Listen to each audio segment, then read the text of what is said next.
In 2019, Oregon Public Schools recorded their worst performance in the 5-year history of the state's current reading, writing, and math tests, registering year-over-year declines in every grade level and among nearly every demographic group.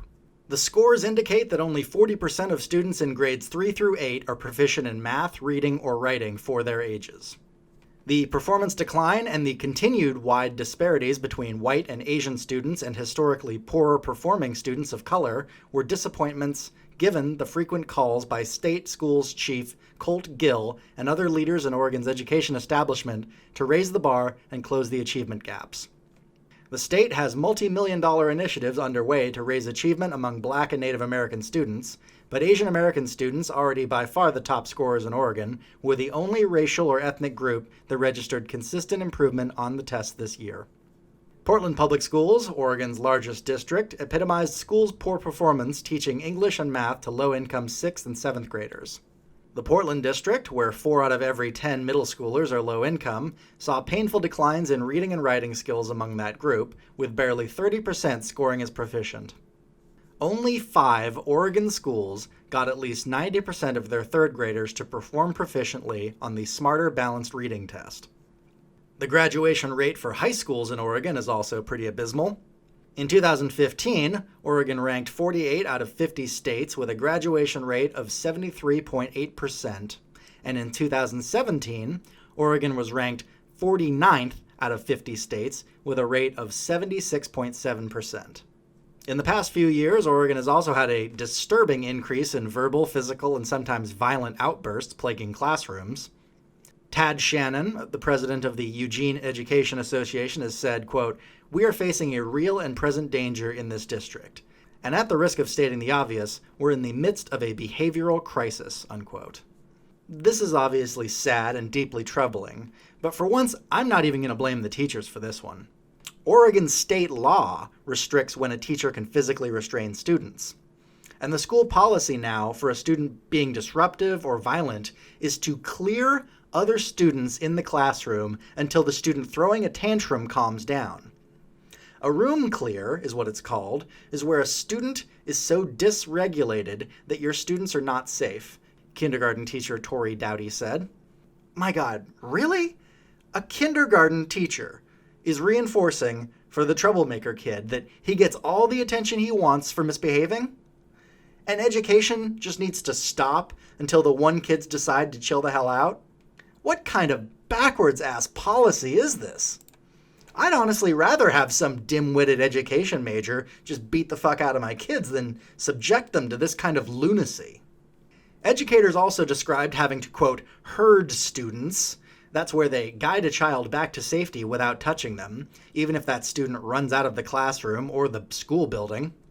Often they try to run around you. They go around you, they hit you, said Dowdy. That's usually when a lot of the physical aggression occurs. You have teachers who say, I'm afraid to grab a kid who is about to run out into the street. That is the way we are being told we are supposed to deal with this, and that's ridiculous, said Barbara Smith Warner, House Chair on the Joint Committee on Student Success. State Representative and Joint Committee member Brian Clem heard what he called horror stories from his own elementary school-age daughter. She said, "Oh yeah, first grader yelled, and I don't want to say it, horrible obscenities, as bad as you can imagine. She said the first grader yelled them for an hour and nobody could do anything except just wait." This policy all stems from House Bill 2939, which passed in 2011 and was amended in 2013. It says a teacher can only physically restrain a student when there is a threat of imminent serious bodily injury to someone. Anything else, cussing, swearing, throwing things, spitting, that's not imminent physical danger, but they're clearly disrupting. And lest we forget to mention horrifying headlines, like Portland elementary student brought crack cocaine to school and pressured a younger child to eat it. We're talking about a classroom that was hastily cobbled together of 3rd and 4th graders.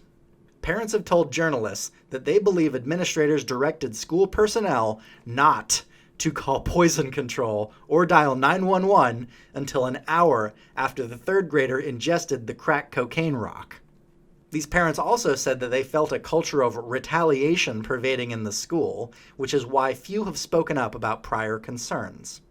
But don't you worry, Oregon schools are still going to fill your kids' heads with leftist gobbledygook.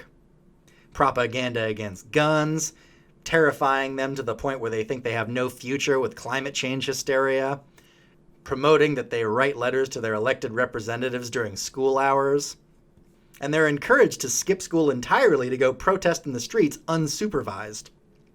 Oh, and where they used to teach the history of the founding of the state of Oregon, now they teach about the history and culture of the Native American tribes here before European settlers. No wonder these fucking kids are so retarded and emotionally unstable. If the adults in my life were constantly drugged out and using my education as a political football, I'd want to throw chairs and stab ladies with scissors too. I live in Portland, Oregon for work for the time being, but there is no way I would ever send my future children to Oregon public schools.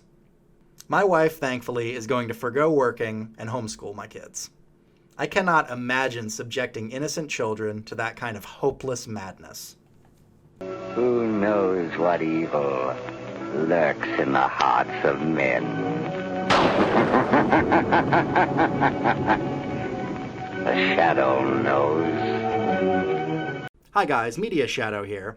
I'm trying to grow the channel and hopefully regularly get more than one video out a week. If you like what I'm trying to do, it would be really beneficial for me to have you subscribe to my channel.